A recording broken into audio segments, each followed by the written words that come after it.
Hola a todos de nuevo, son las 11 de la mañana.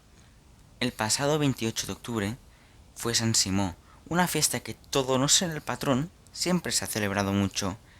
Joana, estás a pie de calle, explícanos un poco más. De que el Gegants de San Simó este año aún no los vamos a ver, la familia Robafavas de la Liga ya están por las calles. Vamos a verlo.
Muchas gracias.